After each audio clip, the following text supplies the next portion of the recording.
Mulai. Ya, Assalamualaikum warahmatullahi wabarakatuh. Waalaikumsalam warahmatullahi wabarakatuh. Alhamdulillahirrahmanirrahim. Wassalatu ala sayyidina Muhammadin wa ala alihi wasallam. Kami dari kelompok 3 mata kuliah Tahqiq Soros. Kali ini akan membahas tentang rangkuman resumen buku Filologi Indonesia kemarin dari halaman 86 sampai 103 dalam bab metode dan alur penelitian filologi. Kami beranggotakan 4 orang, ada Karima Nisa Soliha, Kanadra, saya sendiri, Neng Zainab Khairunisa, dan Kanovin Mufrihatul Zahra. Pada pembahasan kali ini akan membahas akan membahas 5 pembahasan. Yang pertama ada perbandingan naskah dan teks, lalu yang kedua ada suntingan teks, ketiga terjemahan teks, yang keempat analisis isi, dan yang kelima metode skema. Pembahasan yang pertama yang akan dijelaskan oleh Karima. Kami persilahkan. Ya, bismillahirrahmanirrahim. Nah, yang pertama yaitu perbandingan naskah dan teks. Nah, ini merupakan tahap ketiga dalam penelitian filologi. Baik fisik naskah maupun teksnya itu dibandingkan. Nah, seperti masing-masing alas naskahnya diperiksa. Itu kan biasanya masing-masing alas naskah itu kan misalnya sama gitu, yaitu kertas Eropa. Nah, tapi dilihat lagi kertas Eropanya itu ada yang lebih tua atau yang tidak gitu. Terus masing-masing teksnya juga diperiksa dan dibandingkan untuk mengetahui sejauh mana perbedaannya. Perbandingan teks hanya perlu dilakukan jika korpus penelitian lebih dari satu salinan naskah dan tidak berlaku jika salinan naskahnya tunggal. Lalu suntingan teks. Nah, suntingan teks ini merupakan tahap kelima dalam penelitian filologi. Sebuah edisi teks yang merupakan keluaran output dari tahap ini. Idealnya merupakan teks yang telah diverifikasi atau al-nas al-muhaqqaq melalui tahapan-tahapan penelitian filologis. Judul dan pengarangnya jika ada sudah dianggap valid, dan bacaannya pun sudah dianggap paling dekat dengan versi yang pertama kali ditulis oleh pengarang. Lalu, jenis atau model edisi teks yang dapat dihasilkan oleh seorang filologis itu terdiri dari 4 ya. Yang pertama ada edisi faksimile atau facsimile edition. Edisi faksimile adalah model suntingan teks yang dihasilkan melalui penciptaan kembali atau recreation atau duplikasi sebuah teks, baik melalui cara konvensional maupun cara mutakhir. Lalu yang kedua ada edisi diplomatic edition. Edisi diplomatik adalah suntingan teks yang dihasilkan melalui upaya transkripsi setia dari sebuah teks agar sesuai dengan aslinya. Kata asli dalam pengertian ini sama sekali tidak merujuk pada versi naskah awal yang ditulis oleh pengarang atau autograf, melainkan pada teks yang sedang dihadapi oleh sang pengkaji naskah. Yang ketiga ada edisi campuran atau eclectic edition. Edisi campuran atau gabungan adalah model suntingan teks yang dihasilkan melalui penggabungan bacaan lebih dari satu versi naskah. Jadi kalau misalnya cuma ada satu versi naskah itu maka nggak diambil, tapi ini tuh yang diambil itu lebih dari satu versi naskah. Yang keempat itu ada edisi kritis atau critical edition. Edisi kritis adalah model suntingan teks yang dihasilkan melalui hasil olah penyunting yang menginginkan terbentuknya sebuah teks dengan kualitas bacaan terbaik atau best reading. Edisi ini menyunting teks dengan salinan naskah lebih dari satu. Langkah pertama, penyunting menentukan satu salinan teks yang akan dijadikan naskah landasan. Kemudian proses penyuntingan dimulai dengan membetulkan bagian teks yang rusak dengan memanfaatkan varian-varian dari salinan teks yang tersisa. Bacaan teks dianggap rusak tetap ditampilkan dengan mencatatnya dalam sebuah aparat kritik. Oke, dilanjut oleh Nadra. Nadra, dipersilahkan.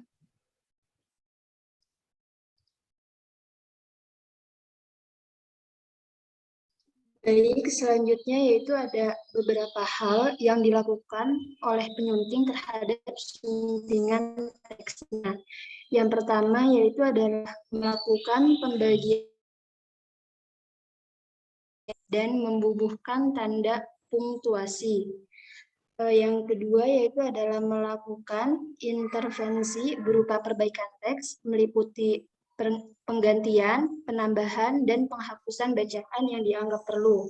Yang ketiga yaitu ada memberikan tanda-tanda tertentu jika diperlukan, seperti tanda dalam kurung untuk menandai nomor halaman, ataupun untuk menandai ayat-ayat Al-Quran. Yang keempat itu ada pada naskah keagamaan menambahkan keterangan sumber hadis dan surat atau ayat Al-Quran yang diletakkan dalam aparat kritik. Kemudian yang kelima adalah memberi pembeda, seperti cetak tebal untuk bagian teks yang ditulis dengan tinta merah. Tahap selanjutnya yaitu ada terjemahan teks. Menerjemahkan teks yang telah selesai disunting. Hal ini dilakukan apabila teks yang dikajinya ditulis dalam bahasa asing atau daerah, seperti bahasa Arab, Jawa, Bali yang diterjemahkan ke dalam bahasa Indonesia, ataupun ke dalam bahasa yang lain.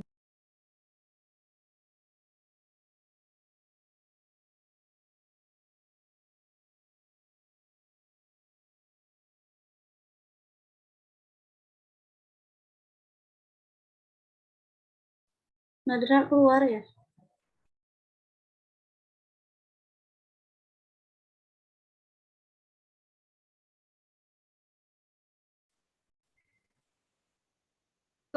Keluar.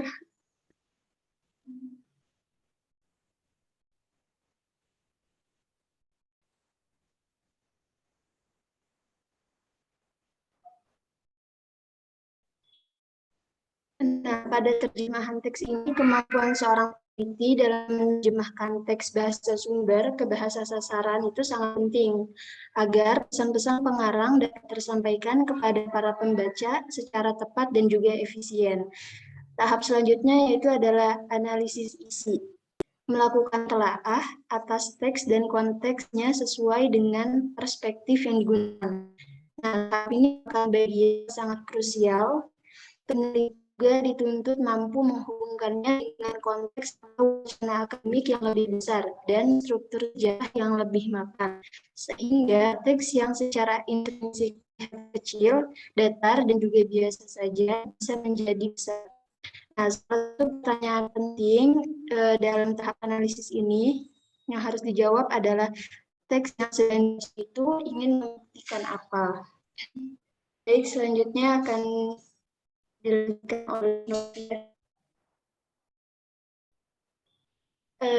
Novi. Ya, selanjutnya metode STEMA. Metode STEMA ini pertama kali diperkenalkan sebagai sebuah pendekatan sistematis dalam menyunting teks oleh Karl Lachmann.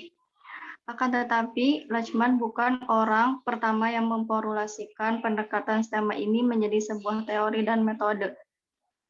Karena awalnya ia hanya memperkenalkan secara terpisah pendekatan tersebut. Paul Mas yang mencoba memformulasikan gagasan Lachmann tersebut menjadi sebuah metode tersendiri. Melalui penafsiran Mas inilah, metode STEMA dirumuskan sebagai cara untuk menelusuri dan merekonstruksi asal mula teks dengan mendasarkan pada kesalahan bersama atau errors yang dijumpai dalam sejumlah teks salinan, baik kesalahan berupa penghilangan maupun penggantian kata atau kalimat.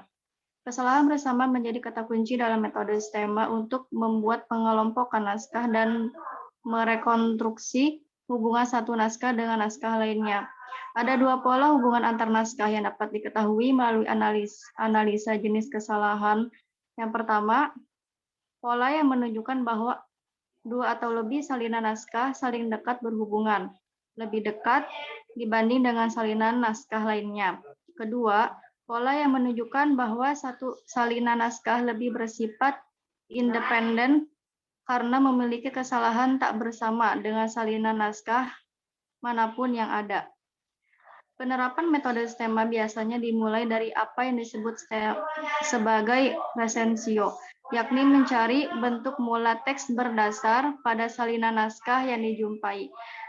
Dalam tahap ini, selain merekonstruksi hubungan kekerabatan antar naskah berdasarkan kesalahan bersama, juga dimungkinkan dilakukannya eliminasi terhadap satu atau lebih salinan naskah yang dapat dipastikan sebagai keturunan langsung dari sebuah naskah lainnya.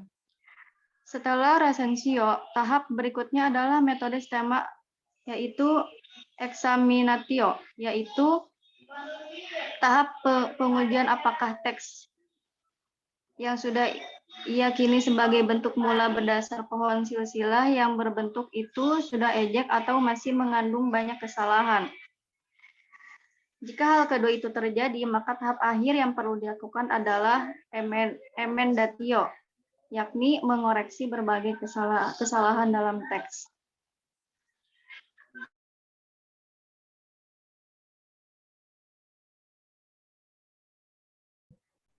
Baik, cukup sekian pembahasan kali ini. Selesai, Bapak. Tadi namanya siapa aja, sorry?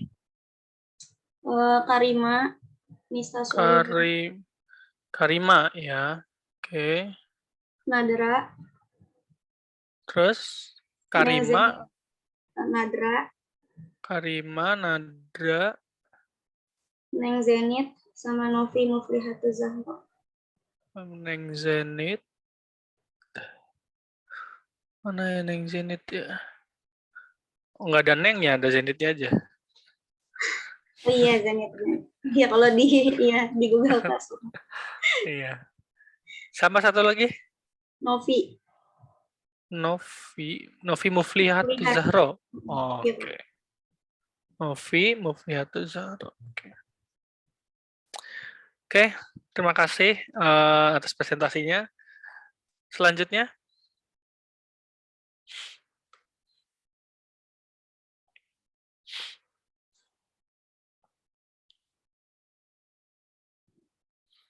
Silakan kelompok selanjutnya ada lagi? Atau siapa?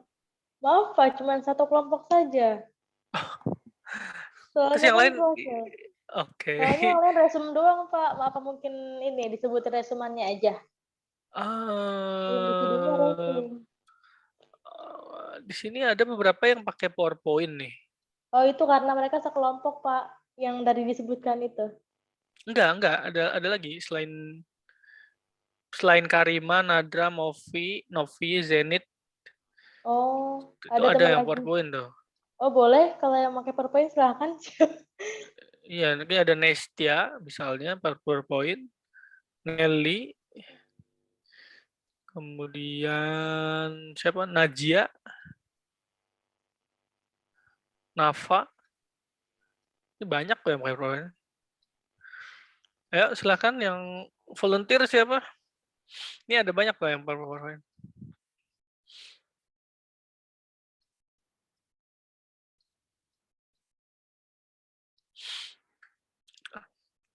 Ayo. Bapak, saya boleh deh, Pak. Silakan. Bentar ya, Pak. Dicari dulu nih. Screen.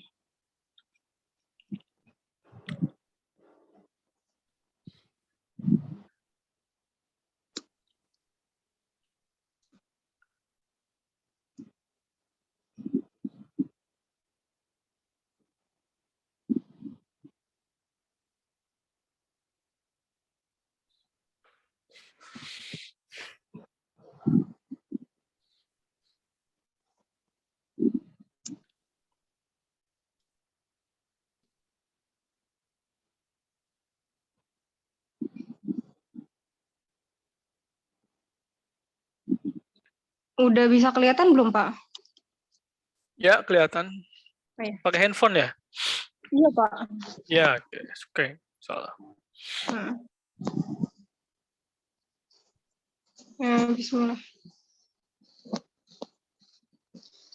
Dari atas ya, Pak? Dari awal? Atau gimana? Iya, dari awal. Ya.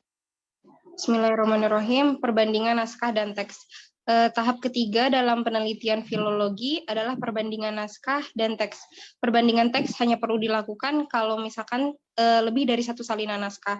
Kemudian juga beberapa hal yang perlu diperbandingkan terkait dengan teksnya antara lain adalah struktur teks, bahasa dan ejaan, variasi bacaan, kemudian alur cerita dan masa penyalinannya itu kapan. Nah, hasil perbandingan ini bertujuan untuk menentukan salinan naskah mana yang teksnya akan dijadikan sebagai landasan suntingan teks.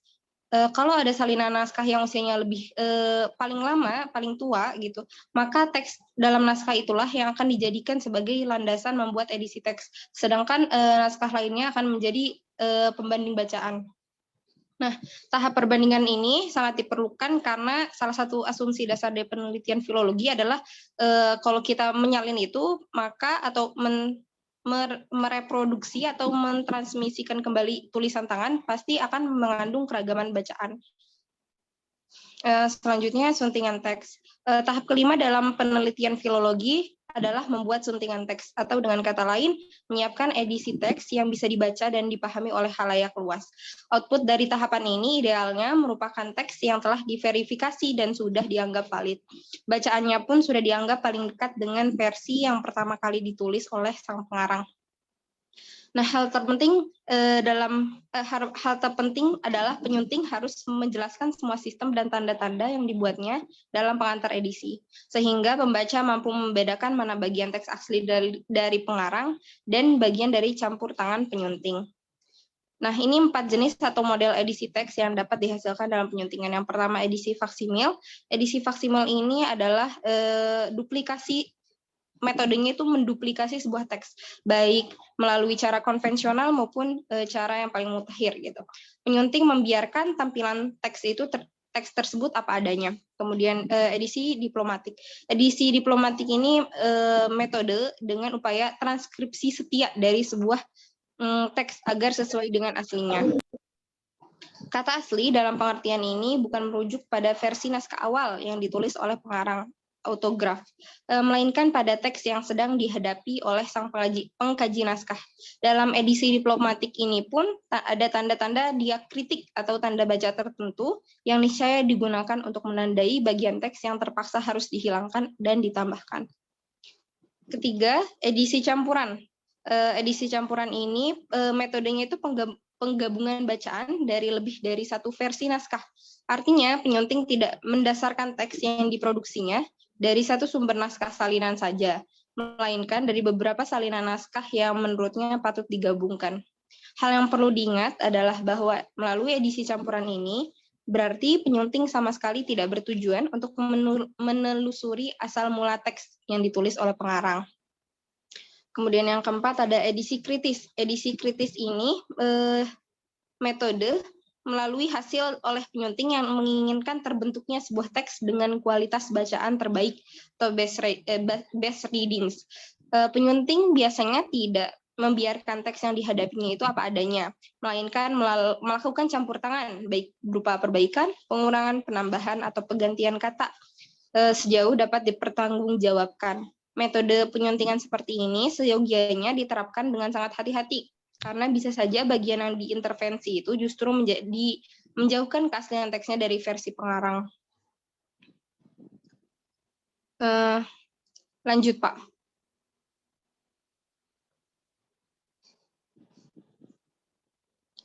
Ya, lanjut, silakan.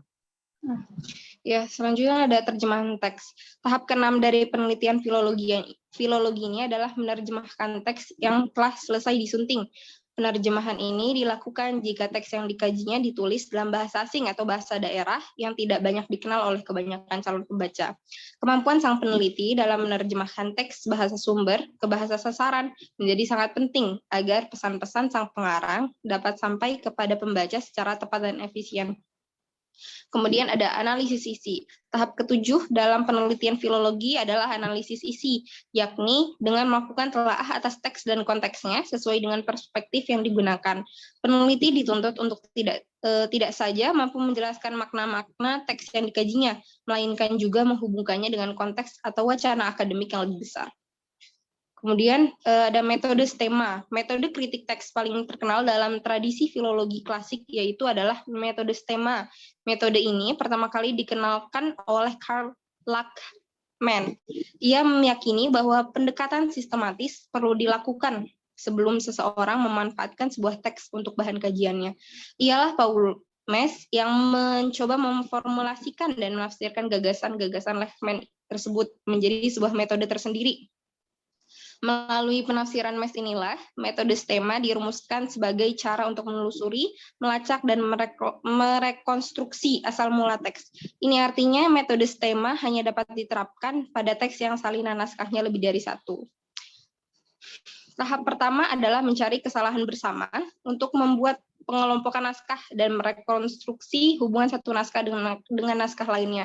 Dua pola hubungan antar naskah adalah yang pertama, pola conjunctive errors. Jadi pola yang menunjukkan bahwa dua atau lebih salinan naskah saling dekat berhubungan, lebih dekat dibanding dengan salinan naskah lainnya. Kedua adalah pola separative errors. Pola yang menunjukkan bahwa satu salinan naskah lebih bersifat independen karena memiliki kesalahan tak bersama dengan salinan naskah manapun yang ada. Nah, penerapan metode STEMA ini biasanya dimulai dari resensio, yakni mencari bentuk mula teks berdasar pada salinan naskah yang dijumpai. Tahap berikutnya adalah examinatio, yakni tahap pengujian. Apakah teks yang sudah diyakini sebagai bentuk mula itu sudah ajak atau masih mengandung banyak kesalahan? Jika masih mengandung banyak kesalahan, maka yang perlu dilakukan adalah emendatio, yakni mengoreksi berbagai kesalahan dalam teks dengan memanfaatkan sejumlah naskah saksi yang dapat dipertanggungjawabkan. Kalau koreksi dari naskah saksi pun tidak ditemukan, maka kesalahan tersebut bisa diisolasi dari keseluruhan teks. Sudah, Pak. Oke, terima kasih. Mutia ya? Iya, Pak. Oke, terima kasih Mutia. Kemudian saya minta satu orang lagi deh.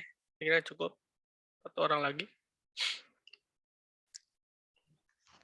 Boleh deh Pak, Nafa.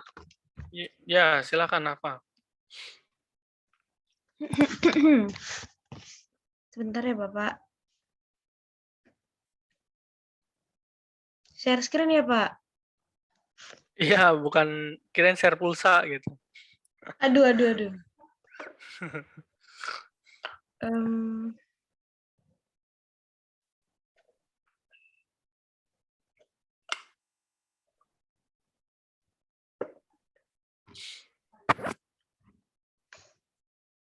Yang pertama, perbedaan naskah dan teks.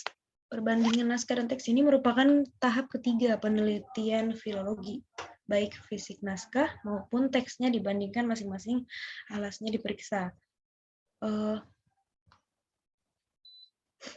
Mungkin ada yang sama kertas Eropa, tapi kertas satu bisa jadi lebih besar dari kertas yang lainnya. Masing-masing teksnya juga diperiksa dan dibandingkan. Perbandingan teks hanya perlu dilakukan jika penelitian terdiri dari satu salinan naskah. Khusus dengan teks, ada beberapa hal yang harus dibandingkan antara lain. Yang pertama, struktur teks, terus bahasa, ejaan, variasi bacaan, baik yang disengaja ataupun tidak sengaja, alur cerita, dan masa penyalinan yang perlu untuk mendukung analisis penelitian. Tahap perbandingan ini sangat penting karena merupakan salah satu asumsi dasar dalam penelitian filologi. Dalam setiap teks yang direproduksi dan ditransmisikan melalui lisan tangan dengan berbagai varian. Proses penyalinan tangan juga sangat melahirkan kerusakan teks, baik akibat rapuhnya fisik naskah atau kurang hati-hati pada penyalinan maupun tambahan dari penyalin. Selanjutnya, suntingan teks. Suntingan teks itu merupakan tahap kelima. Pada tahap ini adalah membuat suntingan teks atau menyiapkan edisi teks yang bisa dibaca dan difahami. Edisi teks yang keluaran pada tahap ini merupakan teks yang telah diverifikasi melalui tahapan penelitian filologis, judul, dan pengarangnya. Dan caranya sudah dianggap paling dekat dengan versi aslinya. Tetapi, keluaran tersebut hanya bergantung pada metode apa yang dipakai dalam menghasilkan edisi teks tersebut. Di sini ada 4 jenis atau model teks yang dihasilkan filologi. Yang pertama, edisi faksimile. Dibacanya gimana sih, Pak? Faksimile. Faksimil. Faksimil. Kalau bahasa Inggrisnya facsimile. Iya, bisa jadi. Ya, itulah pokoknya. Edisi faksimil itu model suntingan teks yang dihasilkan melalui penciptaan kembali, baik melalui cara konvensional ataupun cara mutakhir. Contohnya seperti suntingan teks Hikayat Isma Yatim oleh Willem van der Molen. Yang kedua, edisi diplomatic edition, itu adalah model suntingan teks yang dihasilkan melalui transkripsi setia dari sebuah teks sesuai dengan aslinya. Kata asli dalam pengertian ini sama sekali tidak merujuk pada versi naskah yang ditulis pengarang. Yang ketiga, edisi campuran atau eclectic edition. Edisi campuran atau gabungan adalah model suntingan teks yang dihasilkan melalui penggabungan dari lebih satu versi naskah. Hal yang perlu diingat bahwa melalui edisi campuran berarti penyunting sama sekali tidak bertujuan untuk menelusuri asal mula teks yang ditulis oleh pengarang, melainkan menghasilkan teks baru yang menurut pertimbangan subjektifnya penting dihadirkan ke hadapan para pembaca. Yang terakhir, edisi kritis atau critical edition. Itu adalah mode suntingan yang dihasilkan melalui hasil dari penyunting yang menginginkan terbentuknya teks dengan kualitas bacaan terbaik. Dalam hal ini, penyunting tidak membiarkan teks itu apa adanya, melainkan melakukan campur tangan, baik berupa perbaikan, pengurangan, penambahan, atau pengganti kata. Selanjutnya ada analisis isi. Analisis isi yakni dengan melakukan telaah atas teks dan konteksnya sesuai dengan perspektif yang digunakan. Selain dari suntingan teks, tahap analisis ini merupakan bagian yang sangat krusial. Secara metodologis menghasilkan suntingan teks DNA, mengungkapkan isinya saja sudah dianggap memadai dalam sebuah penelitian filologis. Kok ada 2? Selanjutnya tentang metode stemma. Metode kritik teks paling terkenal dalam tradisi filologi klasik yaitu metode stemma. Metode stemma ini pertama kali diperkenalkan sebagai sebuah pendekatan sistematis dalam menyunting teks oleh Karl Lachmann, seorang sarjana Jerman. Akan tetapi, Lachmann sebetulnya bukan orang pertama yang memformulasikan pendekatan sistem ini menjadi sebuah teori dan metode, karena awalnya ia hanya memperkenalkan secara terpisah pendekatan tersebut dalam pengantar atas edisi teksnya serta dalam sejumlah artikel yang dia tulis. Ialah Paul Maes yang mencoba memformulasikan dan menafsirkan gagasan-gagasan Lachmann tersebut menjadi sebuah metode tersendiri. Melalui penafsiran Maes, inilah metode stemma dirumuskan sebagai cara untuk menelusuri, melacak, dan merekonstruksi asal mula teks dengan mendasarkan pada kesalahan bersama, errors, yang dijumpai dalam sejumlah teks salinan, baik kesalahan berupa penghilangan, omission, maupun penggantian transposition kata atau kalimat. Ini artinya metode stemma hanya dapat diterapkan pada teks yang salinan naskahnya dijumpai lebih dari satu dan tidak mungkin diterapkan pada kajian naskah tunggal. Codex Unicus. Bagian kelima, teori, metode, dan alur penelitian filologi. Pertama, pola yang menunjukkan bahwa dua atau lebih salinan naskah saling dekat berhubungan lebih dekat dibanding dengan salinan naskah lainnya. Conjunctive errors. Yang kedua, pola yang menunjukkan bahwa satu salinan naskah lebih bersifat independen karena memiliki kesalahan yang tak bersama dengan salinan naskah maupun yang ada. Separative errors. Penerapan metode stemma sendiri biasanya dimulai dari apa yang disebut sebagai recensio, yakni mencari bentuk mula teks berdasar pada salinan naskah yang dijumpai. Dalam tahap ini, selain merekonstruksi hubungan kekerabatan antar naskah berdasarkan kesalahan bersama seperti diilustrasikan di atas, juga dimungkinkan dilakukannya eliminasi terhadap satu atau lebih salinan naskah yang dapat dipastikan sebagai keturunan langsung dari sebuah naskah lainnya. Eliminatio codicum descriptum. Salah satu contoh telah saya kemukakan pada bagian sebelumnya bahwa salinan naskah Itaf Al-Zaki Cod or 7050. Demikianlah gambaran ideal dari metode STEMA yang dikemukakan oleh Lachman. Tentunya sebagai sebuah teori, semua tahapan metodologis di atas sangat masuk akal akan mungkin diterapkan. Akan tetapi dalam kenyataannya, metode Lachman ini sesungguhnya mengandung sejumlah kendala yang salah satunya diakibatkan oleh kenyataan bahwa proses penyalinan naskah dan transmisi teks, khususnya dalam tradisi penaskahan Nusantara, seringkali terjadi secara terbuka, horizontal transmission, di mana pada saat bersamaan penyalin merujuk pada sebuah sumber yang berbeda untuk menghasilkan naskah salinannya. Pada metode STEMA mengasumsi bahwa proses penyalinan naskah dan transmisi teks tersebut terjadi secara tertutup, vertical transmission. Shadaqallahul azim. Oke, terima kasih Nafa ya. Tumben mau presentasi ya. Ya, Pak. Oke, kita tadi sudah mendengarkan beberapa sahabat kita menjelaskan beberapa hal ya. Yang pertama tentu saja perbandingan teks dan naskah ya. Sebagaimana kita tahu kalau ketika kita menemukan satu judul yang sama, tapi ya ternyata ada beberapa manuskrip gitu ya. Kalau kita nemu satu judul teks yang sama gitu ya, kemudian ada beberapa salinannya yang lain gitu ya, tentu saja itu harus kita bandingkan gitu ya. Nah, tentu saja manfaat untuk membandingkan itu tentu saja untuk mencari manuskrip mana yang artinya terbaik gitu ya. Terbaik di sini maksudnya pertama tentu saja dari aspek usia ya, kemudian aspek fisik, lalu ada juga aspek-aspek lain seperti keterbacaan gitu ya. Kemudian manuskripnya ini gampang nggak sih dibaca gitu atau sudah susah dibaca. Kemudian aspek bahasa juga ya. Semakin tua kan bahasanya juga akan semakin sulit dimengerti dan akan semakin rumit gitu ya. Nah, tentu saja setiap manuskrip itu punya keunikan tersendiri. Oke, saya coba kasih contoh misalnya. Nah, di sini ada satu link ya dari British Library. Ada naskah-naskah Melayu yang sudah digitalisasi. Saya ingin meng-highlight ini misalnya.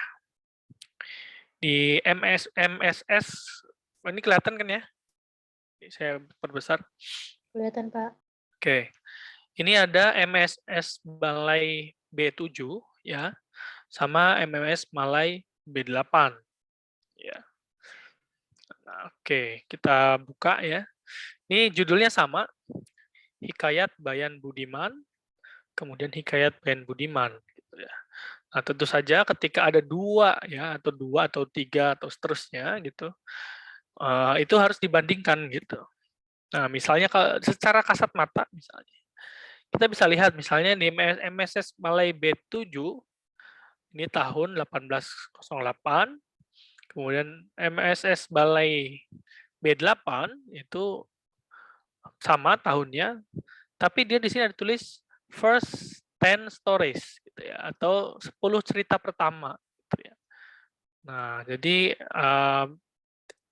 naskah yang pertama ini hanya mengandung 10 cerita pertama, tapi kalau naskah yang kedua ini besar kemungkinan komplit gitu ya. Oke, sekarang kita coba buka.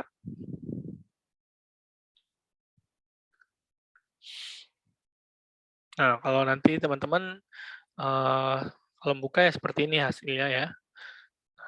Nah, dari Sebentar, saya mungkin jadi face to face aja ininya. Tab-nya. Nah, gitu.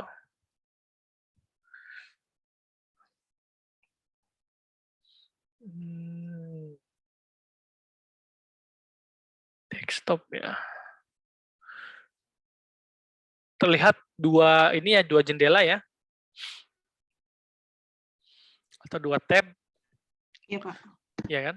Nah, ini supaya gampang ngebandinginnya gitu. Nah, di sini ada Hikayat Bayan Budiman, judulnya ini juga sama, Hikayat Bayan Budiman gitu. Nah, kemudian ada yang bisa mengartikan bahasa Inggrisnya yang jago? Ini MMS Balai B7 ini apa nih artinya? Ini kelihatan kan ya? Tuh biar kelihatan.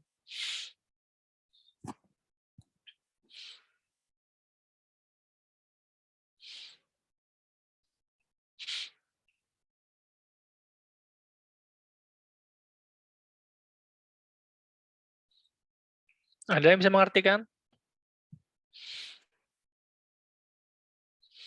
Biasanya kan jago-jago bahasa Inggrisnya. Anak-anak sekarang mah.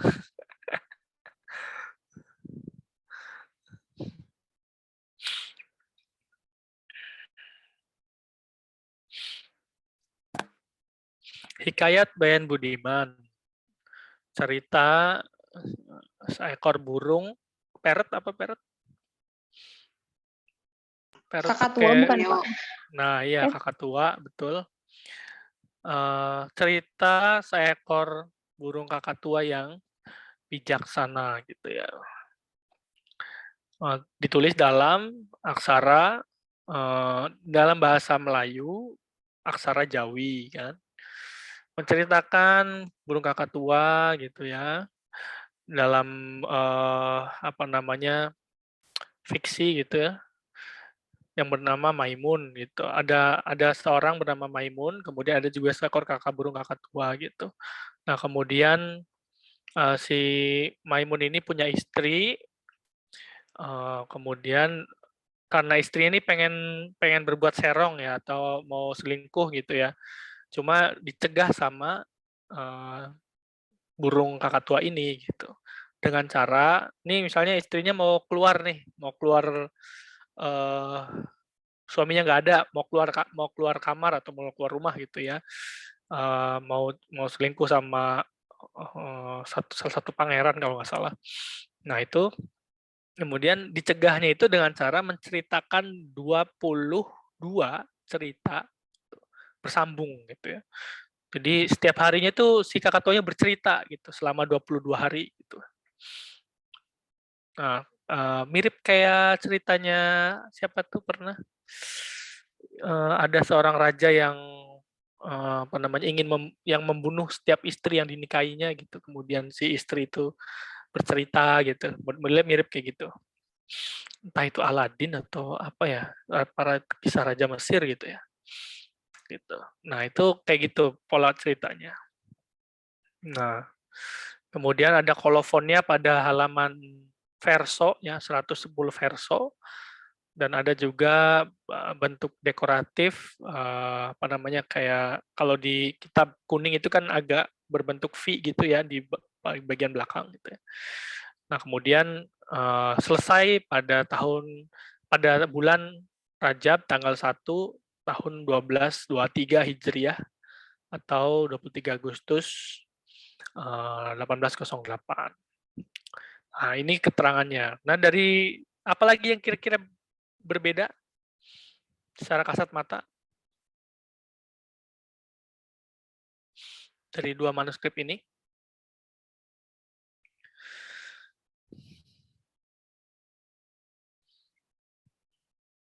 Kalau kita lihat misalnya secara semesta gampang banget tuh. Misalnya halamannya aja udah beda kan?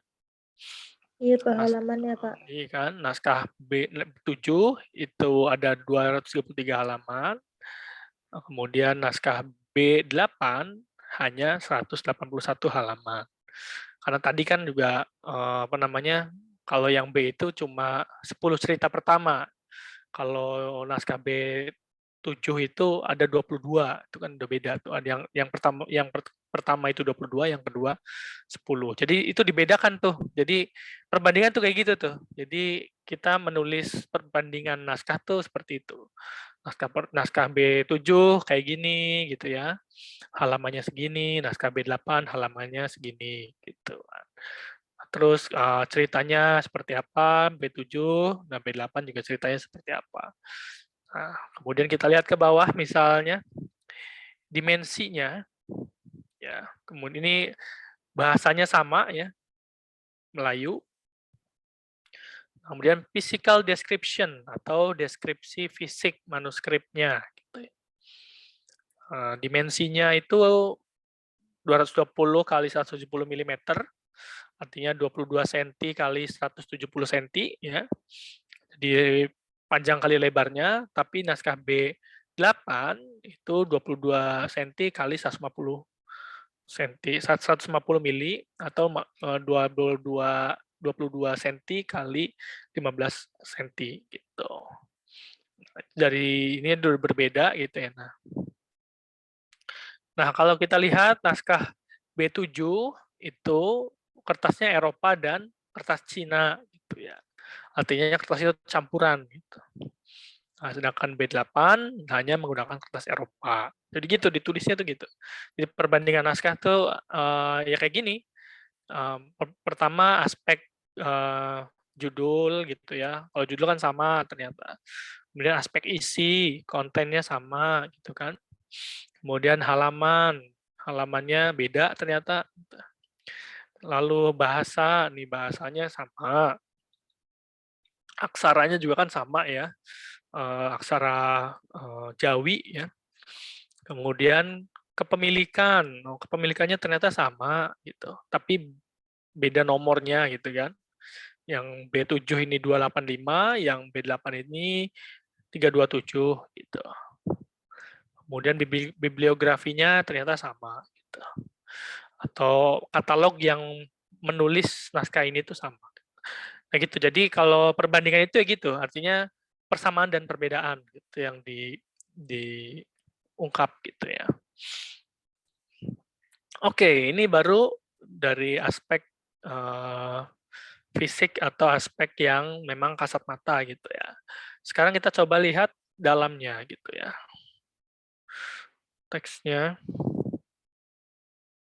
Ini teman-teman udah bisa kan buka ini, buka manuskrip ini ya.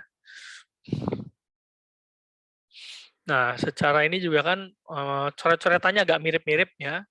Di sini ada Van der Tuk misalnya, ini juga sama ada Van der Tuk, ada nomornya 285, ini 327, ini 394, ini 397 ya. Nah, gitu. Jadi ini hampir mirip karena masih dalam satu koleksi gitu. Oke, terus selanjutnya saya kecilkan dulu. Jadi saya kecilkan dulu. Ya.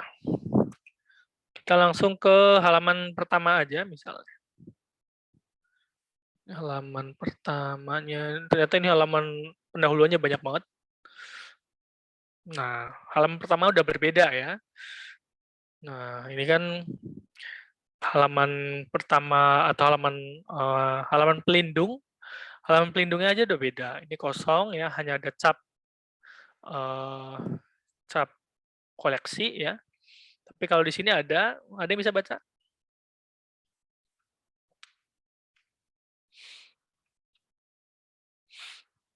Ayo, yang coba baca. Kan udah pada jago tuh bikin suntingan Melayu. Citra bukan Pak? Citra pada raja terangkan. Hmm. Ayo jangan ragu-ragu. Apa itu? Namanya, iya nggak Pak? Betul.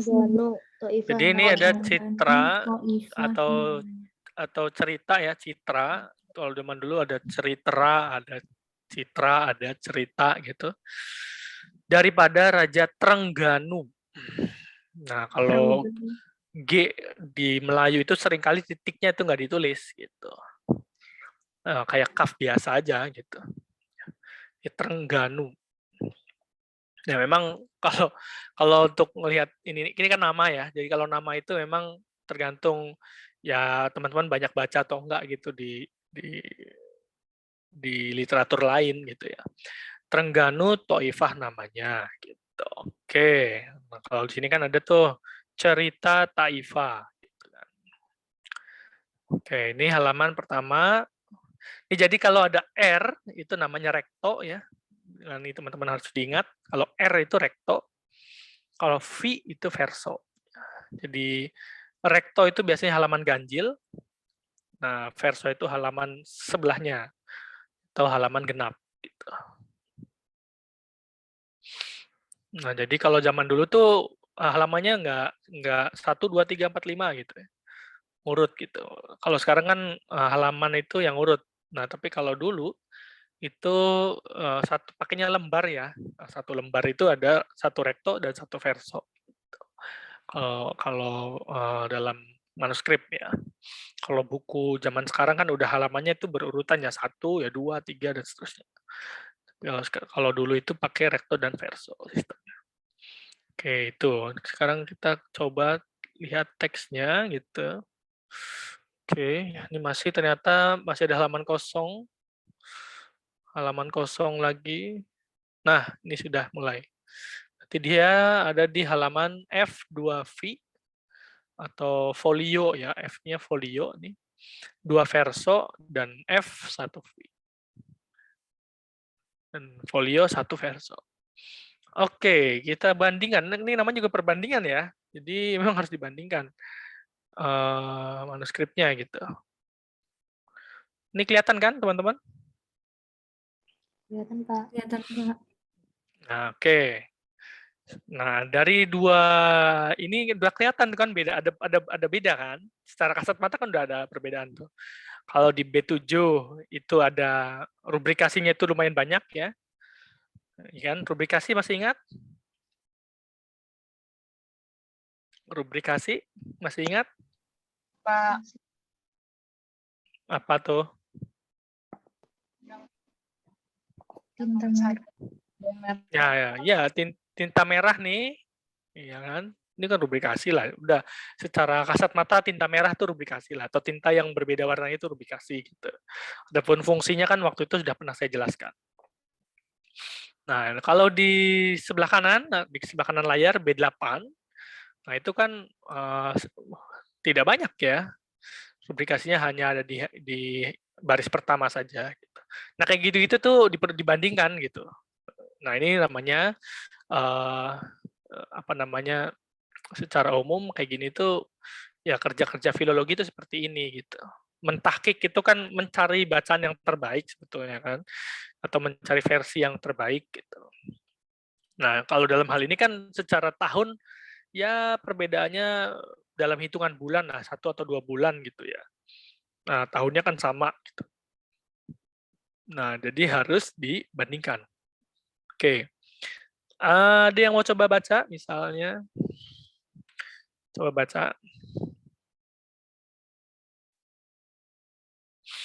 Di B7 dulu deh.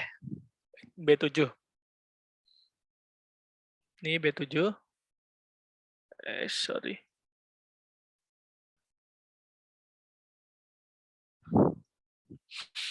B7, ada yang mau baca?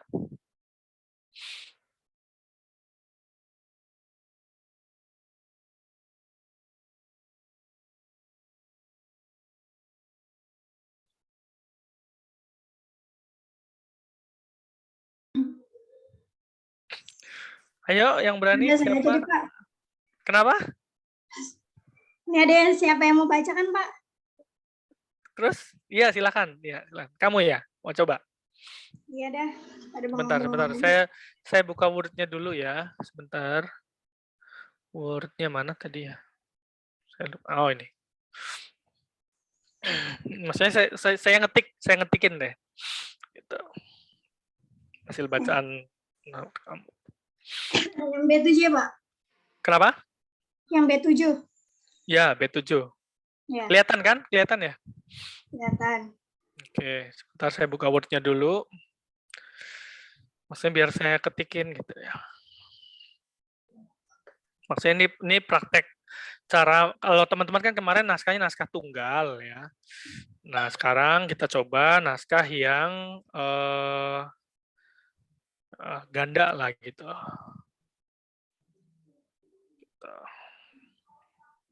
Oke, silakan. Ih, kok Bapak begitu sih, Pak? Iya, Double, Pak. kenapa? Gimana sih? Keren banget. Hah? Share screen-nya jadi aneh. Double Ya. gitu, Pak. Ulangi, Pak. Ini normal ya? Gimana ya? Sebentar. Oke. Tampaknya saya harus jadi 3 nih.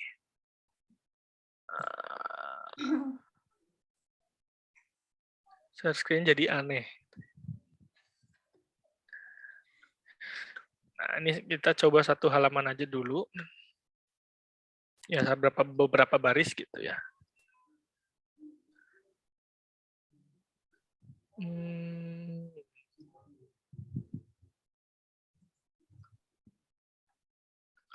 Bentar.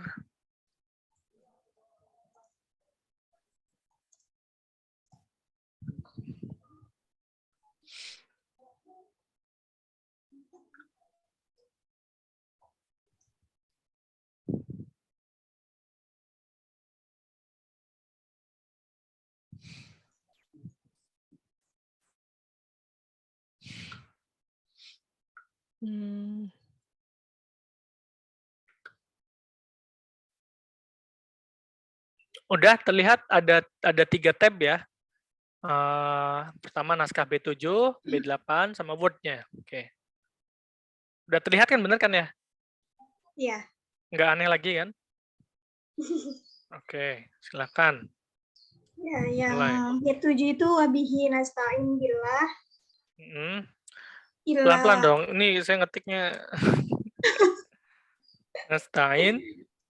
Wabihi nasta'in billah. Nasta'inu billah.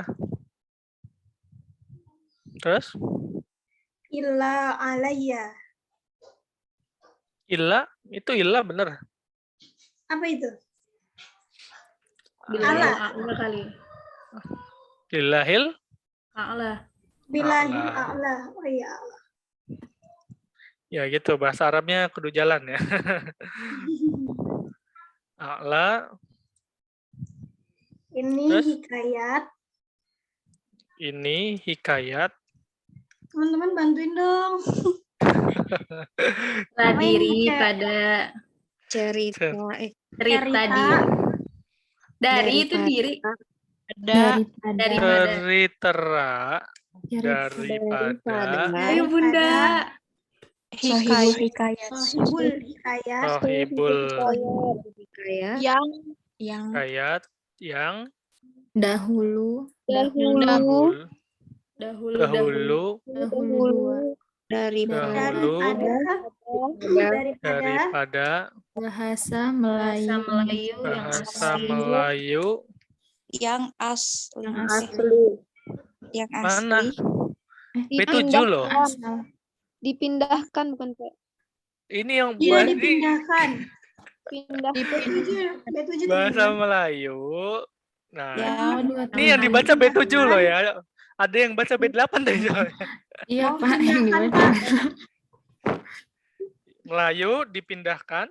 Ya, dipindahkan. Walah. Kecil. Apa tuh? Powak apa sih? apa ya? Nah, kalau nggak kebaca, ya maksudnya teman-teman nggak tahu nih bacaannya ya. Secara teknisnya gini nih. Jadi ditulis hurufnya atau transliterasi hurufnya. Misalnya fa, waw kan, alif ya, a ya, kof kan. Nah, ini kalau nggak tahu tapi nanti mau dicek lagi gitu misalnya. Jadi kayak gini biar nggak lupa gitu ya. Nah, cara teknis kayak gini. Dulu ya, Pak ya? Iya, tapi ditulis huruf Iya. suku katanya gitu. Oke. Tandain lah gitu. Ya. Terus kepada Bahasa Jawi yang dibawakan angin.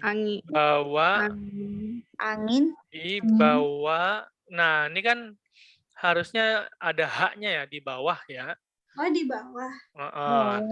Jadi kalau ada yang kurang, hurufnya kurang, ini kan harus ditambahin nih. Ya, jadi pakai kurung siku ya, di bawah kurung siku, kemudian huruf H, kurung tutup siku. Gitu. Itu ya. Nah, jadi ini ada kalau ada tanda seperti ini berarti ini tambahan dari Anda gitu ya, atau tambahan dari si penyunting. Kalau nggak ngeh gimana Pak? Kayak tadi. Nggak ngeh tuh gimana? Iya, nggak ngeh kan. Tadi aja kita bacanya bawa angin. Bukan Ya, bawah. Ya itu, jadi harus ada namanya filolog itu berarti Anda itu secara ini ya, secara bahasa anggaplah Anda itu ahli gitu loh gitu. Gitu. Jadi tapi ya itu nggak apa-apa kalau ada kesalahan, ada ini ya wajar gitu. Tapi bukan berarti Anda itu harus perfect gitu ya, bukan berarti kamu itu harus sempurna gitu sebagai penguasa bahasa. Tapi paling tidak secara teknis ya seperti itu. Jadi memang seseorang filolog itu ya tergantung penguasaan bahasa dia gitu. Kayak tadi misalnya siapa nih namanya? Kamu siapa namanya yang kerudung merah? Kurnia Pak, Kurnia Fitri.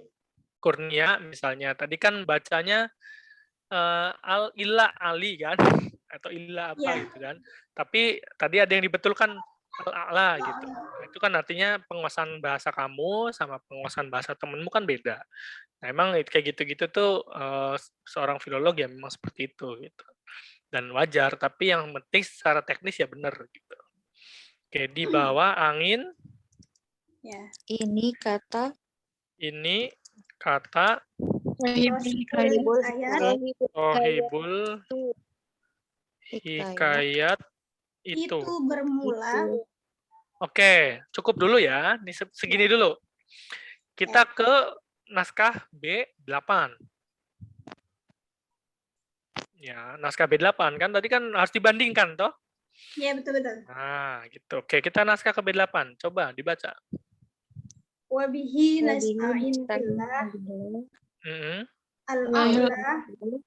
Ini hikayat cerita daripada Sohibul Hikayat yang dahulu ya, itu ada dua, tanda dua. Dahulu daripada bahasa Melayu yang asli. Nah, bentar. Berarti ada yang beda tuh. Ada yang beda. Tadi wabihi nasta'inu bla bla bla daripada bahasa Melayu yang asli. Tapi kalau di B7 coba lihat bahasa Melayu dipindahkan. Dipindahkan ya. Nah, itu kan beda tuh ya. Nah, berarti kita coba kasih footnote ya di bahasa Melayu ini. Nah, jadi di bahasa Melayu kita kasih footnote. Ini karena kecil banget. Di gimana nih si footnote-nya nih? Sorry, saya besarkan dulu sebentar. Biar di sini di references. Kasih footnote misalnya. Berarti tadi apa bacanya?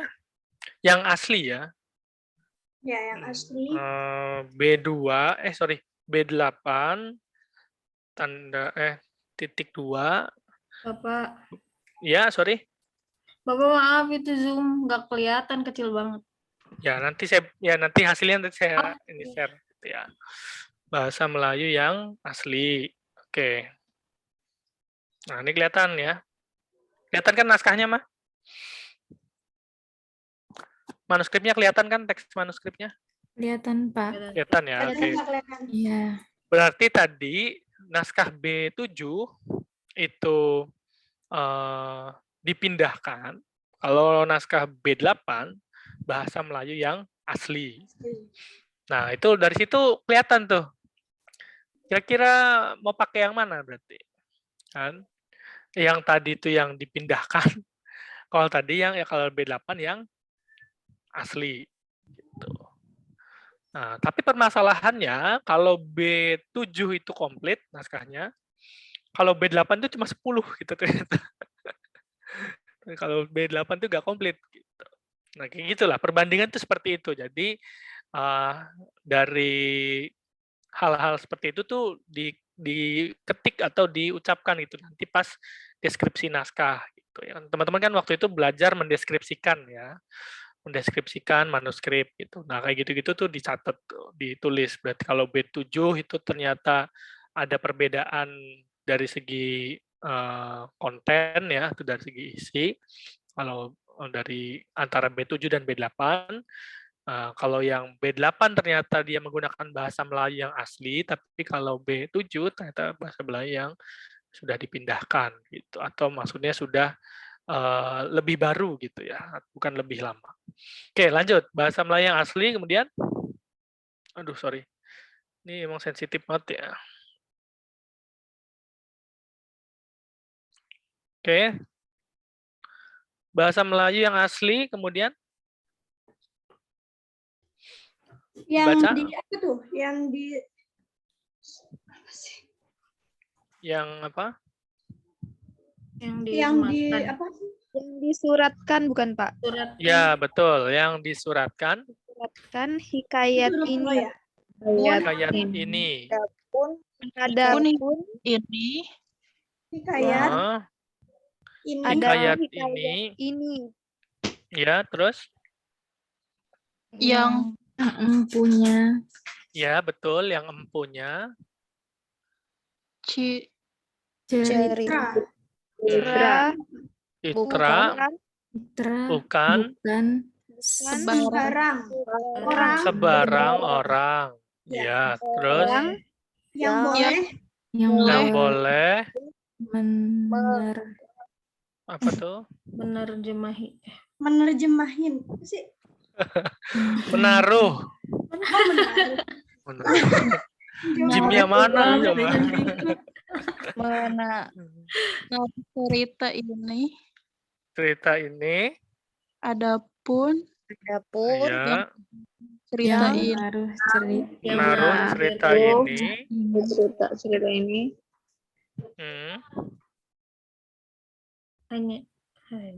Hanyalah, betul. Raja-raja yang dahulu yang asli. Yang punya riwayat. Ya, Yang apa? Yang bernama yang bernama Sultan Zainuddin. Marhum. Ibnu Murhum. Ibnu Murhum. Ya, Muhammad Shah. Di dalam negeri Terengganu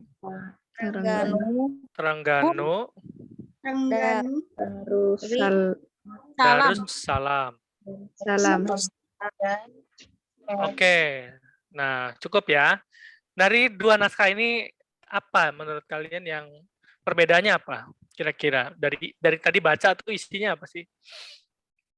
Itu kan pembukaan ya. Pembukaan naskah B7 kan lebih singkat daripada naskah B8. Ya, nah, B8 kira-kira apa sih isinya tadi maksudnya?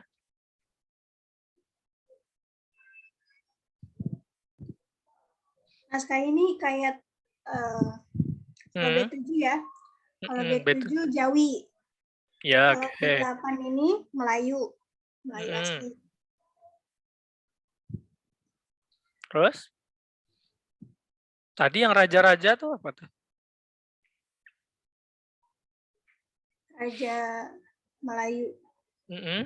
Makanya tadi kan tadi kan baca tuh udah baca. Masa baca gak ngerti sih. Kadang tuh kita ngerti pas kita udah diketik jadi translate Indonesia, Pak. Oh gitu. Iya. Iya, oke. Kalau lagi begini mah kita baca aja udah lempeng aja baca. Baca lempeng aja ya. Heeh. Tapi nggak tahu apa isinya. Ya, kalau baru B8 itu, tadi kan teman-teman baca ya, cerita ini, hikayat ini ditulis tuh bukan yang punya tuh bukan sembarangan orang gitu. Ya kan? Nah, yang boleh menaruh cerita ini, maksudnya yang boleh punya cerita ini itu hanya raja-raja aja gitu. Yang punya. Hanya yang punya itu cuma raja gitu.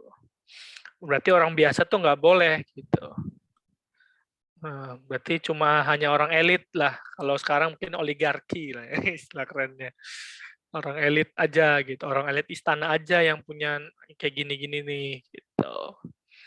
Nah, kemudian yang punya ini ternyata Sultan Zainuddin Ibnu Murhum Muhammad Shah dari Terengganu Darussalam gitu ya. Nah, kayak gitu. Jadi dari dua naskah ini kita bisa ambil perbedaan. Ternyata kalau di naskah B7 dari segi pembukaannya saja tampaknya naskah Melayunya ini naskah salinan, maksudnya salinan dari ya memang dua-duanya salinan, tapi maksudnya salinan orang biasa gitu. Ya, karena lebih pendek kan, itunya juga kelihatan kan lebih pendek kan. Pembukaannya aja wabihi nasta'inu bla bla bla gitu kan. Dan nggak ada kepentingan buat menceritakan siapa yang punya kan kalau naskah B7 itu. Tapi kalau naskah B8 itu karena yang punya raja gitu. Kemudian raja ya hebat gitu dari Terengganu gitu. Kemudian makanya orang biasa pun nggak boleh gitu lihat-lihat naskah ini gitu atau baca-baca naskah ini tuh nggak boleh orang biasa. Nah terus apa namanya cerita ini sampai diklaim kan, artinya diklaim kan ini mengklaim bahwa ini naskahnya bahasa Melayu yang asli nih, bahasa Melayu yang nggak ada campuran-campuran inilah, pokoknya bahasa Melayu yang Melayu kuno lah kurang lebih kayak gitu. Lebih tua gitu dan karena ini kan diklaim punya raja kan gitu. Ya biasalah kalau raja kan atau orang elit kan gitu ya, mengklaim ini paling kaya nih. Ini apa namanya daging wagyu sultan misalnya kan gitu gitu. Ada klaim-klaim kayak gitu kan orang-orang kaya, orang-orang elit kan kayak gitu ya. Ada klaim-klaim yang melebih-lebihkan gitu ya atau hiperbolik gitu. Nah, kalau di naskah B7 ini diduga naskahnya ini ya punya orang biasa gitu, orang ya rakyat lah orang ini. Nah, kebetulan naskahnya ceritanya bagus gitu. Atau kadang kan orang tuh mendengar cerita misalnya kayak Malin Kundang gitu ya. Atau cerita Siti Nurbaya gitu kan. Itu kan ceritanya bagus gitu sehingga orang tuh kadang tertarik tak bikin novel lah gitu. Atau saya mau bikin resensinya gitu. Atau mau bikin cerpennya gitu, terinspirasi dari cerita itu. Ya kayak gitu-gitulah. Jadi dari zaman dulu itu udah orang-orang Nusantara ya udah apa namanya kreatif gitu dari segi tradisi tulis gitu. Nah, karena memang formatnya aja yang berbeda. Kalau dulu ya pakai kayak gini manuskrip ya, nulis pakai aksara Jawi, Arab, Melayu gitu. Tapi kalau orang sekarang kan ya ngetik di laptop atau apa namanya komputer, kemudian kirim ke penerbit gitu kan, dicetak diterbitkan. Nah gitu, itu perbedaan polanya orang dulu gitu dengan sekarang. Nah, jadi gitulah perbandingan naskah tuh kayak gitu. Nah, dari perbandingan naskah ini kita bisa tahu, oh ternyata naskah B8 atau naskah ini tuh punya raja gitu. Tapi kalau naskah B7 itu ya punya orang biasa aja gitu, orang rakyat. Jadi kita kan bisa tahu dari perbandingan gitu. Kalau naskahnya kita kemarin kan naskahnya cuma satu gitu. Jadi kita kan cuma ya mengandalkan satu naskah itu aja. Nah, kayak gitu. Jadi kalau secara umum apa namanya nih oke, saya coba share screen Word-nya ya. Tadi kan ininya. Screen mode-nya.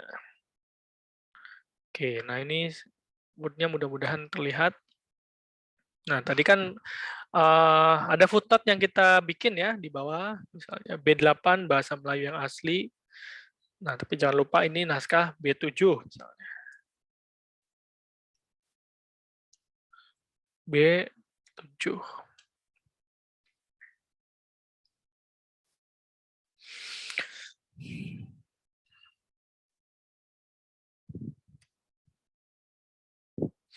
Nah, gitu ya.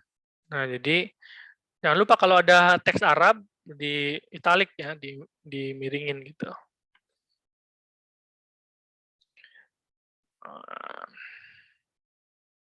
Nah, jangan lupa juga ditulis di sini, di B8 ya, bikin footnote lagi, misalnya Anda mau menambahkan keterangan gitu, misalnya.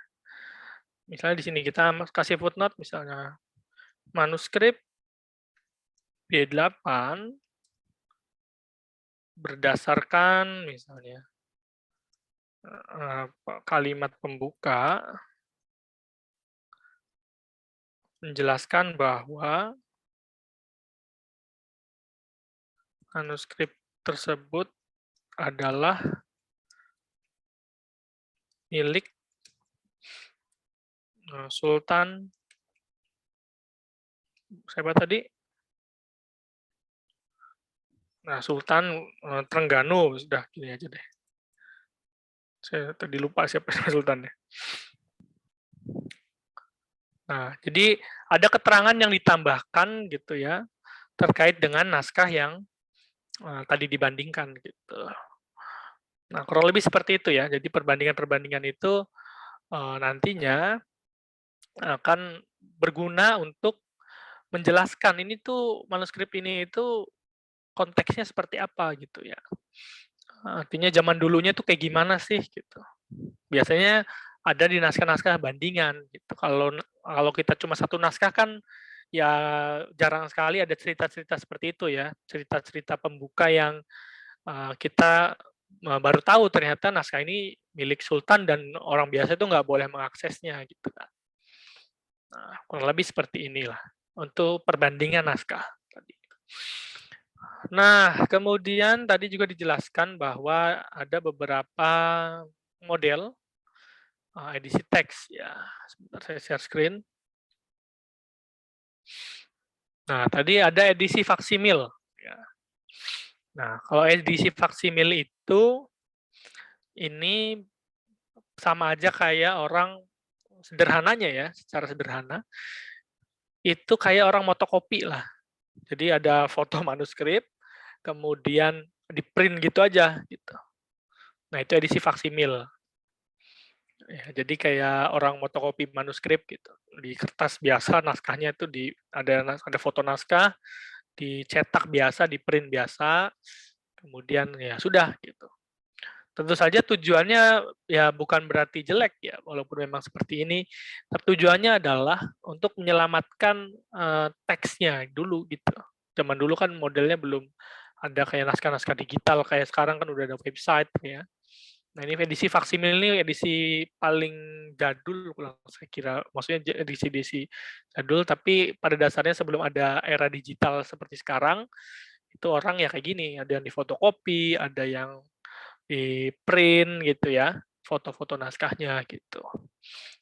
Nah, kayak gini. Jadi tujuannya adalah untuk selain menyelamatkan teksnya, salah satu tujuannya juga adalah untuk menghadirkan kepada pembaca ya naskah ini apa adanya gitu. Ya udah ini naskahnya kayak gini nih gitu, apa adanya. Karena memang bentuknya adalah memang betul-betul cetaknya itu cetak plek gitu ya, sama gitu. Nah, ini edisi faksimil. Nah, kemudian edisi diplomatik. Nah, edisi diplomatik itu kalau tadi mah di fotokopi ya. Artinya benar-benar gambarnya itu kayak gitu. Nah, tapi kalau edisi diplomatik itu kayak orang memindahkan teks tadi ya, teks manuskrip itu udah mulai diketik tuh tapi apa adanya gitu. Mau salah mau bener gitu ya. ya pokoknya naskahnya kayak gini gitu. Saya nggak akan memperbaiki. Nah, itu edisi diplomatik. Nah, contohnya adalah Babad Dermayu nih, naskah kuno dari Perpusnas ya. Itu ya kayak gitu. Jadi dia bener-bener plek apa adanya, mau salah mau bener tuh diketiknya kayak gitu. Nah, itu edisi diplomatik. Nah, ini saya jabarkan, tadi kan teman-teman udah membacakan banyak hal gitu ya, secara teoritis di buku ya. Tapi saya coba sederhanakan saja gitu penjelasannya. Nah, kemudian edisi kritis ya, atau bisa juga ada juga edisi campuran. Gitu ya. Nah, edisi campuran itu di satu sisi dia berusaha untuk diplomatik gitu ya, berusaha untuk ya apa adanya gitu. Tapi di sisi lain dia juga memberikan catatan gitu ya, memberikan perbaikan. Nah, seperti yang dilakukan oleh teman-teman itu, yang saya minta kemarin mengalih aksarakan manuskrip ketika ada yang salah ya, ada yang salah, kemudian naskah yang teks yang salahnya itu ditulis juga di footnote. Nah, itu termasuk edisi campuran dan kritis gitu. Nah, kayak gitu-gitu. Jadi salah satu contohnya adalah Hikayat Muhammad Hanafiyah. Nah, Hikayat Muhammad Hanafiyah ini menceritakan tentang peristiwa pembantaian di Karbala ya, tapi versi Nusantaranya, versi Melayunya gitu.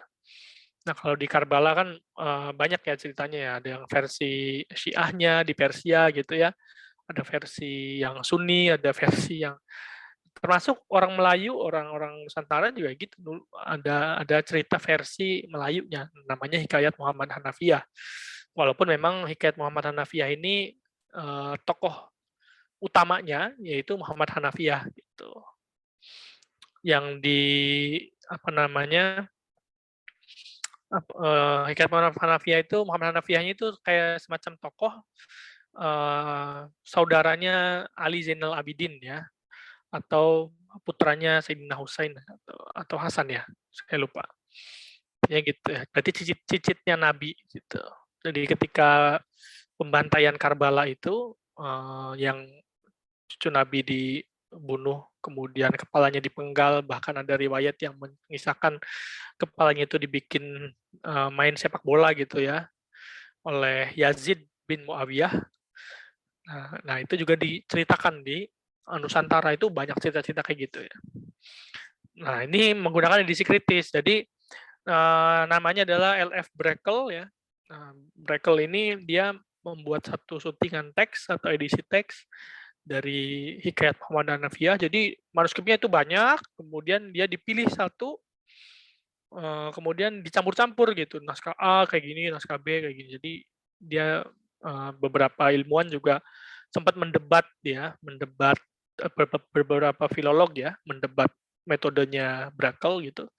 Tapi secara umum ya sukses gitu.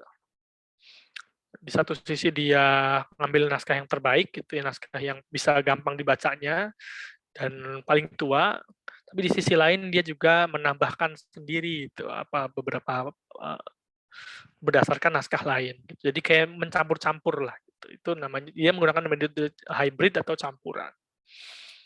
Kurang lebih kayak gitu ya. Jadi ini cara menghadirkan sebuah suntingan teks naskah. Nah, kemudian ada juga tadi metode stema ya.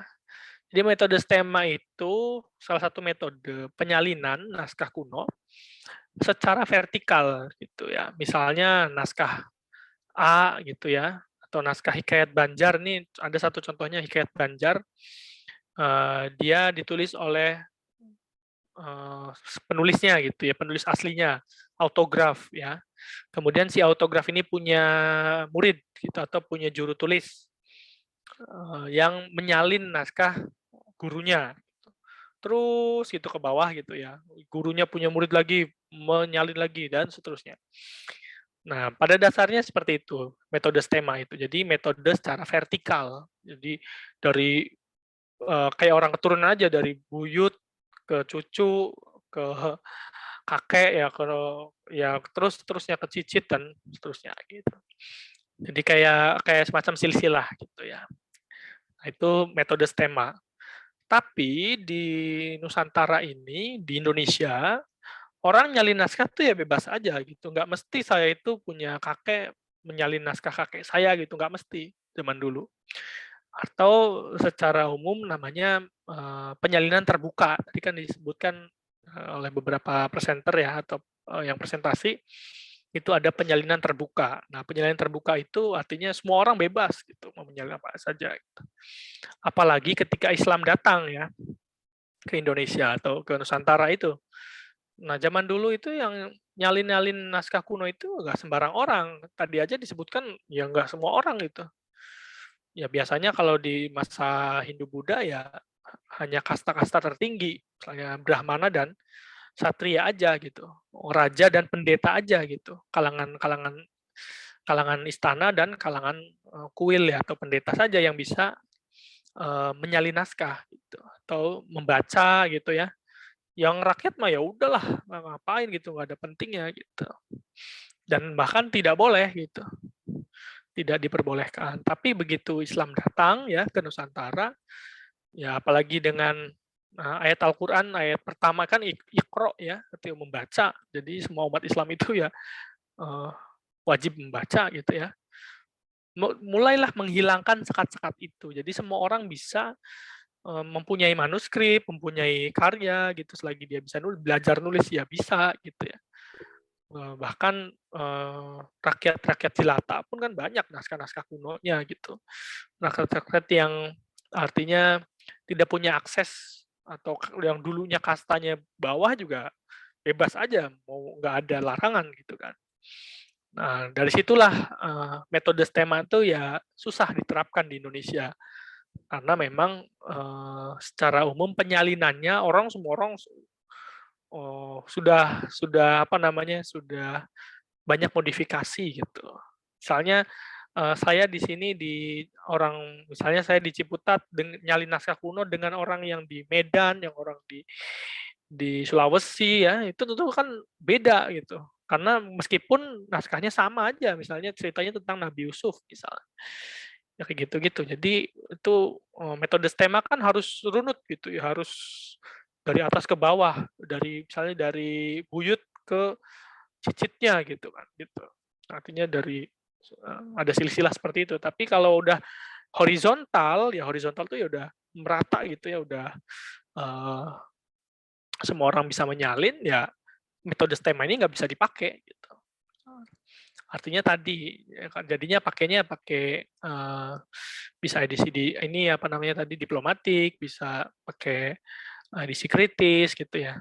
Jadi metode STEMA itu sama seperti membuat silsilah naskah gitu ya. Membuat silsilah itu ya gitu, ada kalau ini kan ada Robito Alawiyah gitu yang mentasih silsilah para habaib gitu kan. Ada juga kalau silsilah baru-baru ini ada Naat misalnya, Nasab Aulia Tis'ah ya. Di silsilah orang-orang sekarang yang punya silsilah ke Wali Songo gitu. Kayak gitu-gitu. Jadi ada hal-hal yang naskah kuno juga sama, bisa dibikin silsilah gitu. Nah, dengan cara metode STEMA. Nah, kalau yang udah ke rakyat jelata kan memang susah tuh, nggak bisa dibikin silsilah. Ya kayak gitu. Nah, Hikayat Banjar ini kenapa Yohanes Yakobus Ras ini bisa menggunakan metode STEMA, karena memang Hikayat Banjar ini ditulis di kalangan istana, maksudnya kerajaan Banjar, Kesultanan Banjar. Jadi memang betul-betul di lingkungan elit keraton ya. Nah, di Eropa juga sama gitu. Metode STEMA itu kan tadi Lachmann ya misalnya. Lachmann ini dia pakai metode STEMA karena di Eropa. Kalau di Eropa juga sama modelnya. Jadi nggak semua orang manuskrip itu dulu di Eropa ya nggak semua orang biasa itu bisa mengakses itu, gitu. Mengakses tradisi literasi gitu ya. Makanya itu bisa dipakai di Eropa. Tapi kalau di Nusantara memang sangat rumit, sangat apa namanya jarang sekali yang bisa membuktikan metode STEMA. Tapi walaupun memang ada contohnya gitu ya. Nah, saya kira itu dari penjelasan ringkasan dari teman-teman semua yang tadi presentasi ya terkait dengan beberapa hasil penyuntingan naskah kuno. Ada yang ingin ditanyakan atau diskusikan?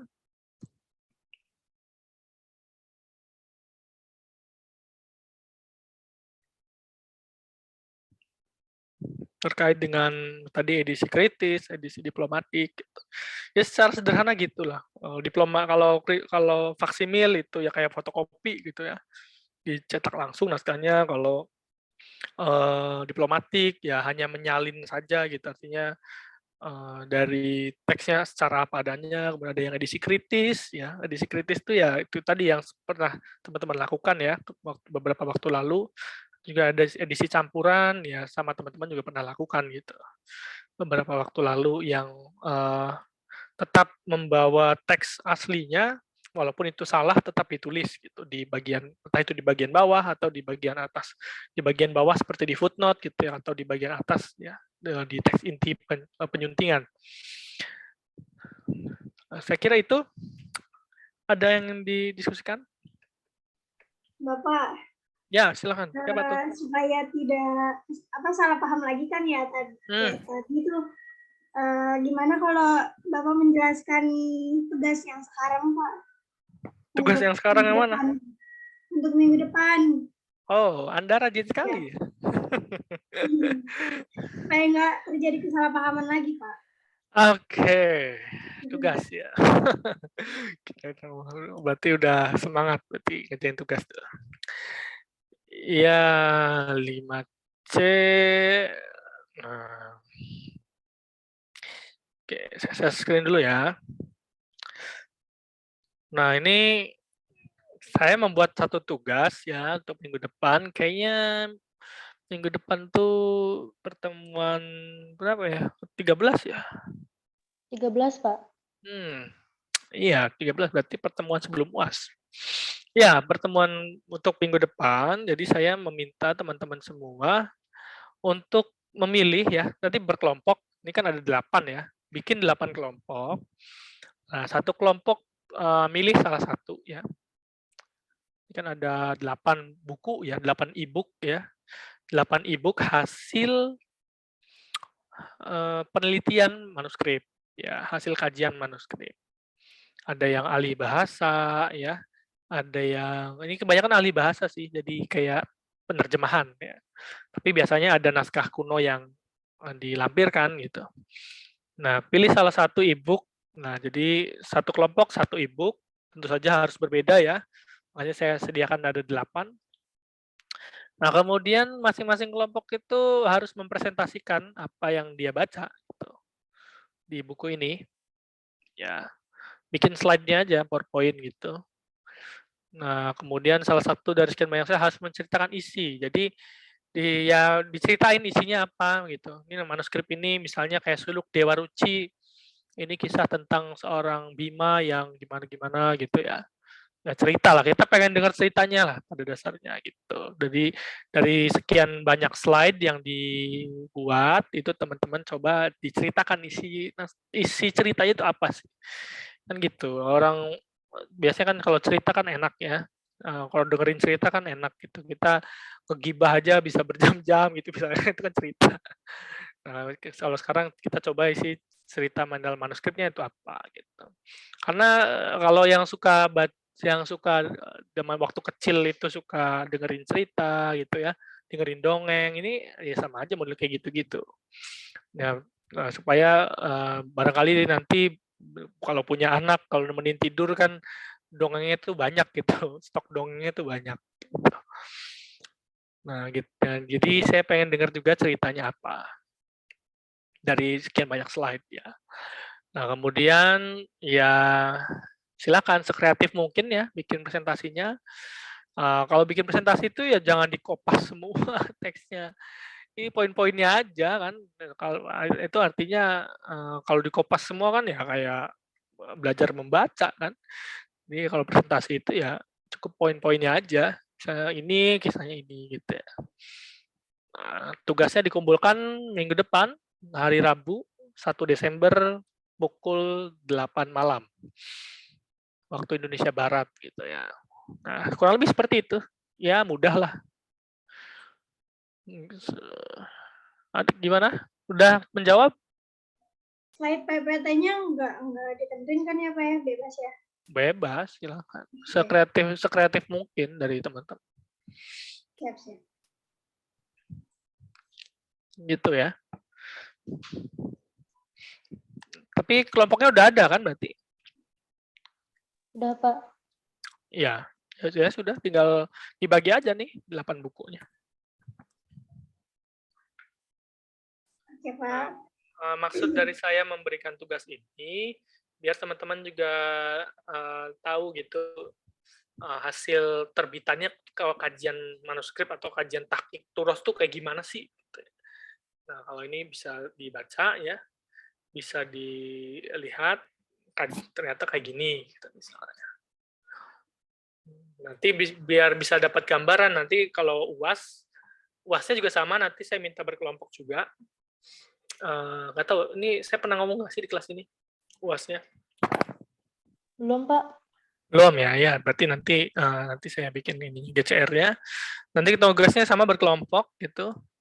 Nanti milih manuskrip yang ada di sini ya, ini nih di link ini yang tadi saya akses ya. Ada banyak manuskrip Melayu. Pilih salah satu saja. Oh, nanti ya diaksarakan juga gitu, Pak. Satu manuskrip itu. Betul, dia diaksarakan. Tapi kalau untuk misalnya satu kelompok 4 orang gitu ya. Nah, satu kelompok 4 orang nih, ya kalau terlalu sedikit bisa cuma 4 halaman ya, jangan. Ya cari yang ideal lah, bikin satu cerita yang utuh gitu ya. Nanti ya saya bebas kalau teman-teman bisa memilih. Dan saya harap juga nanti apa namanya, kan kelas yang satunya kelas E ya, 5E juga sama tugasnya, tugas UASnya kayak gini. Mudah-mudahan sih antara teman-teman dengan kelas E beda gitu.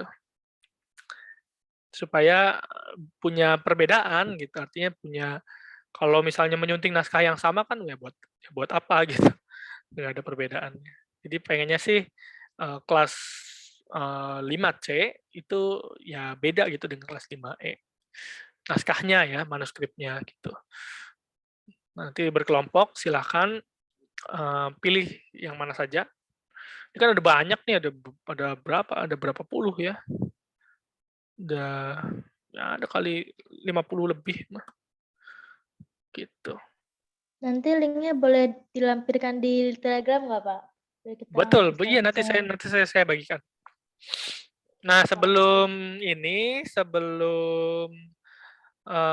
saya bikin GCR, silakan milih dulu, terus ini Pak, kelompok 1 naskahnya ini, linknya ini, kelompok 2 ini. Jadi biar saya nanti bisa komunikasikan dengan kelas 5E ya, supaya nggak sama gitu. Nah, berarti gitu, kita boleh pilih dari sekarang gitu ya, Pak? Boleh, silakan. Ya, silakan. Bahkan ini kan naskahnya kan lumayan ya, ada yang tebel-tebel gitu, ada yang 100 halaman. Itu kan bisa dicicil ya. Jadi 4 orang tuh misalnya dapat 25 halaman gitu misalnya. Dapat ya silakan, intinya saya tidak mau ikut campur terkait dengan pembagian kelompoknya ya. Saya kira teman-teman juga sudah bisa mandiri.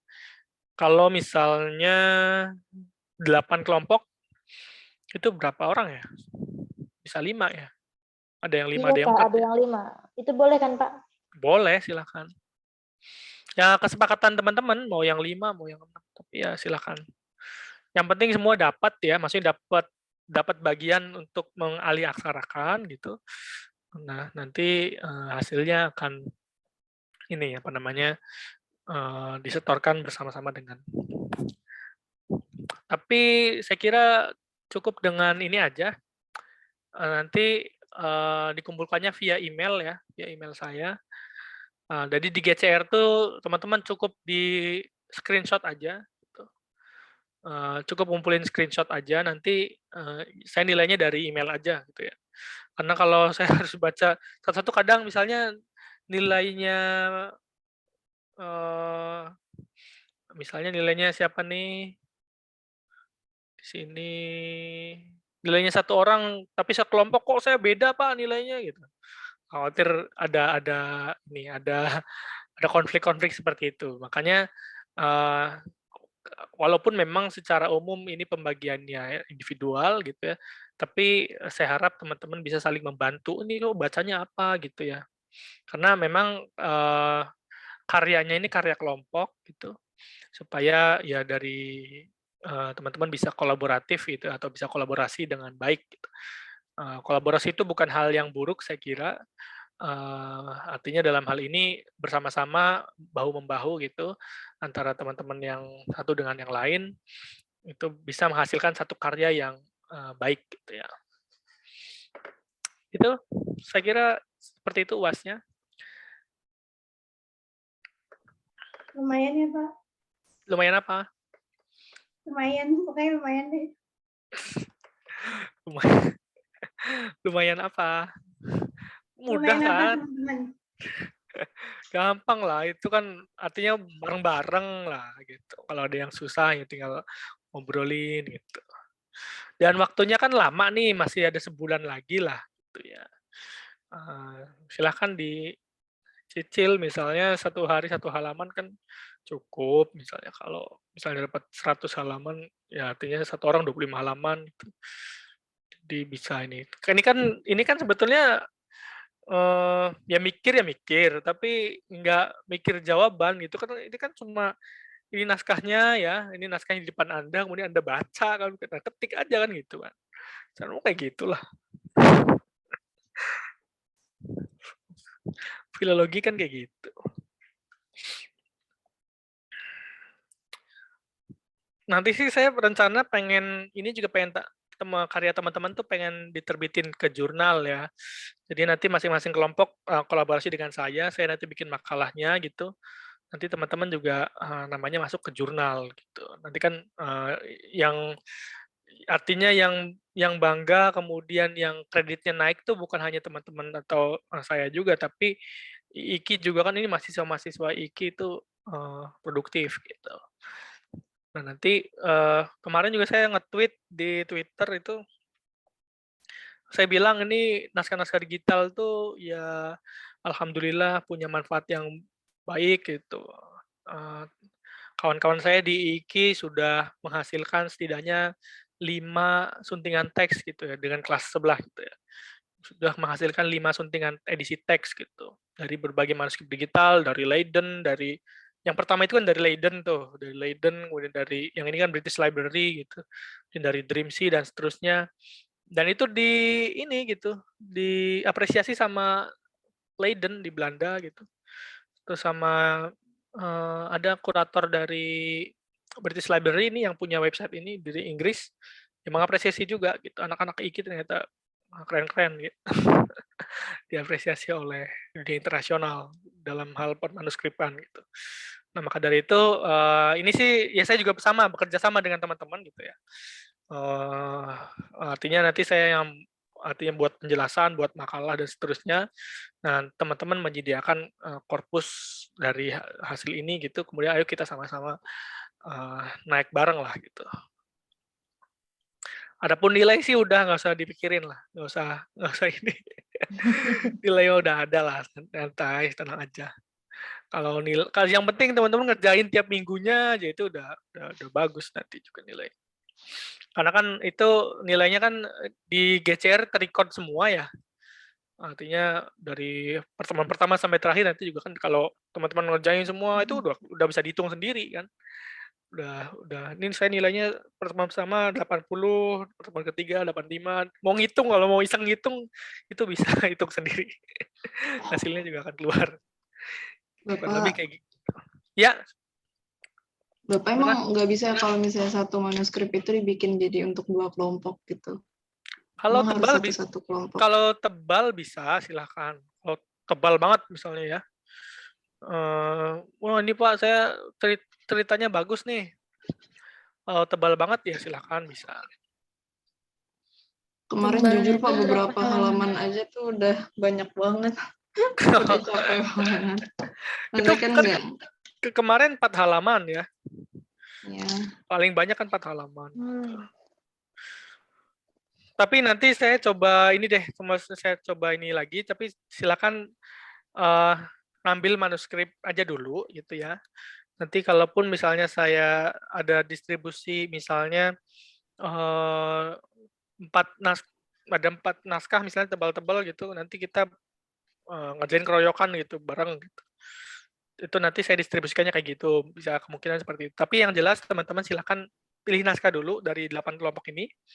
Pilih naskahnya dulu, nanti untuk apa namanya distribusinya itu bisa kita obrolin lagi gitu. Kalau saya sih terbuka aja kalau misalnya teman-teman misalnya ini terlalu banyak Pak, tebel gitu atau terlalu gimana. Nanti kita obrolin lagi gitu. Tapi yang penting teman-teman coba milih naskahnya dulu ya dari 8 kelompok ini. Terus ke Kosma nanti bilang ke saya. Untuk linknya mana ya Pak ya?